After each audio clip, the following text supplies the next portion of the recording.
জানো তো এবার থেকে আমার নতুন ভিডিওগুলো দিতে খুব অসুবিধা হবে। মানে ব্যাপারটা হচ্ছে আমি হঠাৎ না আমার আগের ফ্ল্যাটটা থেকে নতুন ফ্ল্যাটে শিফট করেছি। তো এটা অনেকটাই ছোট ফ্ল্যাট। এবার তোমরা বুঝতে পারবে আশা করি যে যারা রান্না করো মানে কুকিং করো বা বেকিং করো, হঠাৎ করে একটা বড় জায়গা থেকে ছোট জায়গায় শিফট করলে না অ্যাডজাস্ট করতে একটু সমস্যা হয়।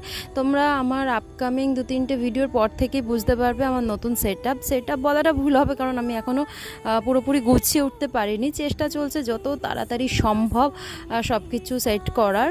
আচ্ছা, এবার কেকটায় আসি। এই কেকটা না ছিল একটা অর্গানাইজেশনের বার্থডের জন্য, একটা ফার্টিলিটি সেন্টার। আর এই কালার কম্বিনেশনটা তাদেরই ঠিক করা, কারণ তাদের যে লোগোটা ছিল, তাদের লোগোটা গ্রিন কালার, সেই কারণেই। আর কিউট দুটো যে ফিগার দেখতে পাচ্ছ, ছোটো ছোটো ফিগারগুলো, ওগুলো কিন্তু কিছু স্পাম, আর একটা ছিল ওভাম যেটা কিউট পিঙ্ক কালার। তোমরা দেখে জানিও কীরকম লাগছে, তোমরা কমেন্ট করলে আমার আমার আমার খুব ভালো লাগে।